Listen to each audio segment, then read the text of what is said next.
हमारे YouTube channel में आप सभी लोगों का स्वागत है।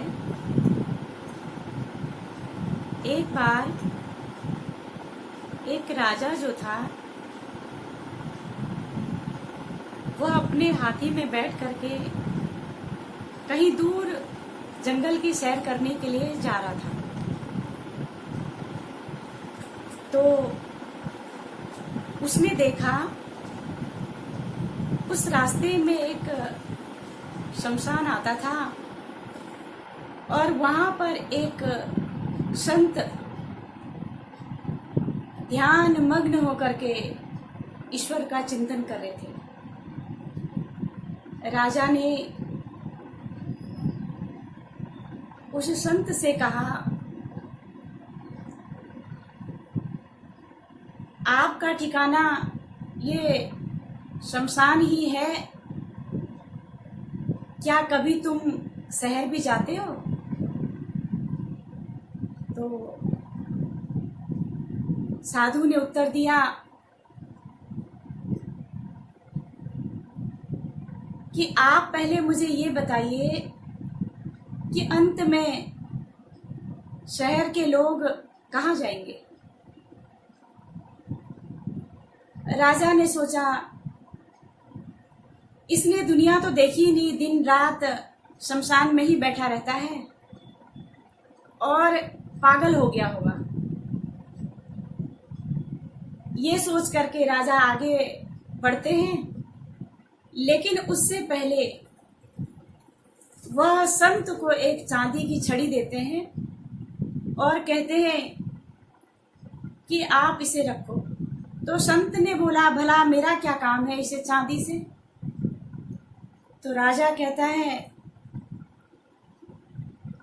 तुम बहुत बड़े पागल हो और तुमसे भी ज्यादा पागल अगर तुम्हें मिल जाए तो ये चांदी की छड़ी उसे दे देना। संत ने कहा, राजन, मुझसे पागल कहते हो? अरे ये तो सारा दुनिया ही पागल खाना है और इस दुनिया रूपी पागल खाने में अलग अलग तरह के जो पागल हैं वो इस पागल खाने में कैद हैं। अब सुनो किस किस तरह के पागल इस संसार रूपी पागल खाने में रहते हैं। संत ने बहुत ही अच्छा समझाया, ये दुनिया पागल खाना है, ये दुनिया पागल खाना है। कोई पागल निज चतुराई का, कोई धन वैभव का है पागल, कोई पागल है कविताई का, कोई रूप रंग का है पागल, कोई पागल निज चतुराई का। पर सबसे अच्छा वो पागल जो पागल है रघुराई का। इतनी तरह के पागल बता दिए संत ने। उन्होंने कहा कि इस संसार में कोई धन वैभव के पीछे पागल है, वह भी एक बहुत बड़ा नशा है। कोई मान सम्मान का भूखा है, कोई उस नशे में चूर है, वह उसमें पागल है। कोई अपनी रूप रंग के पीछे पागल है, कोई अपनी चतुराई के पीछे पागल है कि मैं तो बात बात में लोगों को जो है बेवकूफ बना देता हूं, इतनी चतुराई है मेरे अंदर। कोई उसी में पागल है। कोई अपनी कविताई पर पागल है कि हम कितनी अच्छी कविताएं सुनाते हैं, कितनी अच्छी कविताएं हमें आती है, कोई उसमें पागल है। और कोई अपने पद को पा करके पागल है। परंतु संत ने कहा, इन सारे पागलों में से सबसे अच्छा वो पागल जो पागल है रघुराई का। ये जितने भी दुनिया के लिए जो पागल हुए और जितने भी पागलों की बात अभी आपको बताई, उन पागलों का नाम कहीं भी नहीं आया। मीरा जैसी पागल का नाम आ गया, नरसिंह मेहता जैसे पागल कि अपना ही हाथ पकड़ करके भगवान भगवान कह करके घूम रहे हैं। लोग कहते हैं ये भगवान नहीं, लेकिन नरसिंह मेहता को भगवान ही नजर आते हैं। और इतने सारे भक्त हुए, भक्त विदुरानी को देखो, छिलके खिला रही है भगवान को और खुद अंदर का खुद खा रही है और छिलके भगवान को खिला रही है। भिलनी को देखो, इतनी पागल हो गई प्रभु प्रेम में, बेरों को जूठा कर रही है और कहती है कोई खट्टा बेर मेरे प्रभु के मुंह में न चला जाए।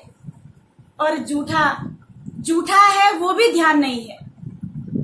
उन पागलों का नाम आ गया गोपियां, ऐसी पागल जो लिपस्टिक लोग होठों में लगाते हैं वो अपनी आंखों में लगाते, काजल को अपने होठों में लगाते, ऐसे प्रेम में, भगवान के प्रेम में पागल, उन पागलों का नाम आया। लेकिन इन पागलों का नाम कहीं भी नहीं आया।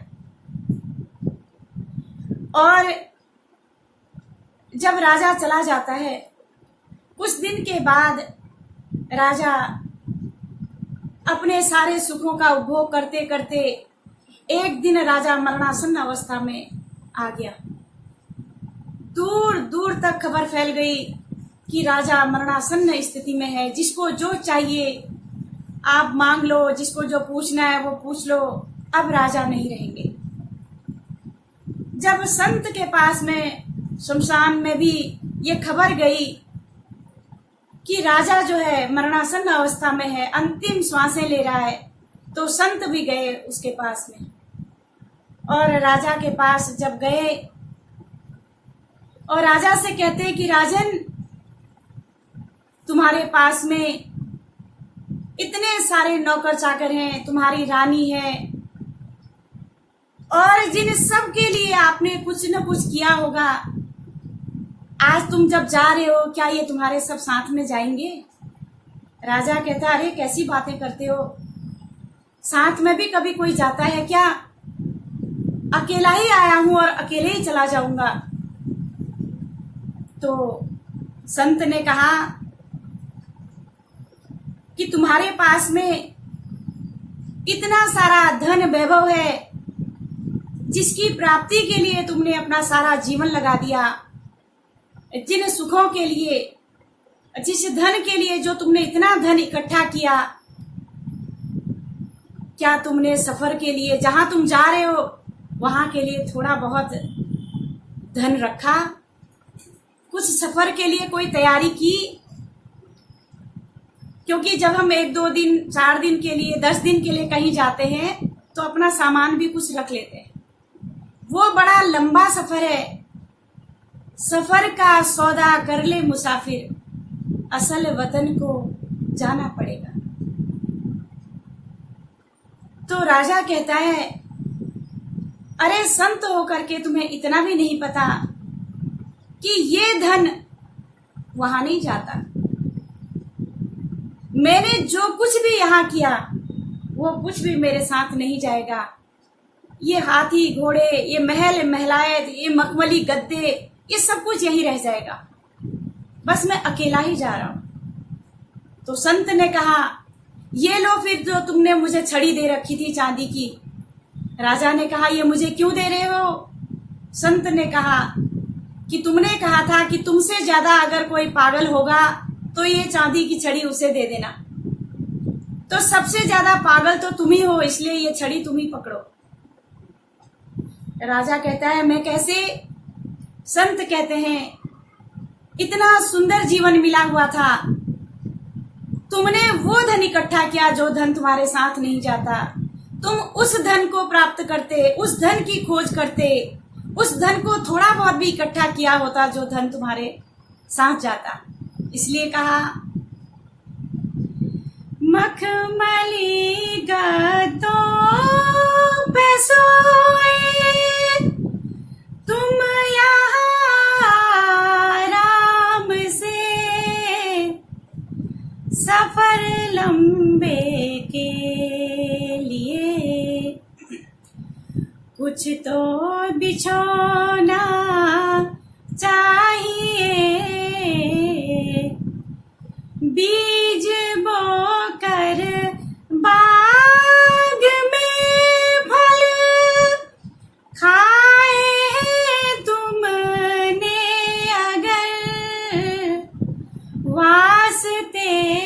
परलोक के भी कुछ तो बोना चाहिए। प्रेम हो तो श्री हरि से प्रेम होना चाहिए। कि वो धन, जिस धन को भक्तों ने अपने जीवन के अंदर इकट्ठा किया था और वो साथ में भी ले गए, क्योंकि वो परमात्मा का नाम रूपी जो धन है, उस धन के लिए प्रभु राम ने अयोध्या वासियों को समझाया कि हे अयोध्या वासियों, जो परलोक यहाँ सुख चाहूं, सुनि मम बचन हृदय दृढ़ गाहूं। सरल सुखद मार्ग यह भाई, भक्ति मोर पुराण श्रुति गाई। पुराण और श्रुतियों ने गाया कि भक्ति का मार्ग जो है, ध्यान का, धर्म का जो मार्ग है, यह बहुत ही सरल है और सुगम है। ऐसा जो है पुराणों ने और वेदों ने, श्रुतियों ने गाया। और भगवान कहते हैं, जो परलोक यहाँ सुख चाहो, जो इस लोक में और परलोक में अपने जीवन को सुखी रखना चाहते हो, तो मेरे वचनों को ध्यान से सुनो और उस नाम का चिंतन करो। और वो नाम आपके अंदर ही है। जैसे सेव का बीज सेव के अंदर, आम का बीज आम के अंदर, तो जो नाम रूपी बीज जो है वो भी हमारे अंदर ही है। इसलिए श्वास श्वास सुमिरन करो, वृथा श्वास ना खोए, ना जाने इस श्वास का आवन होए न होए।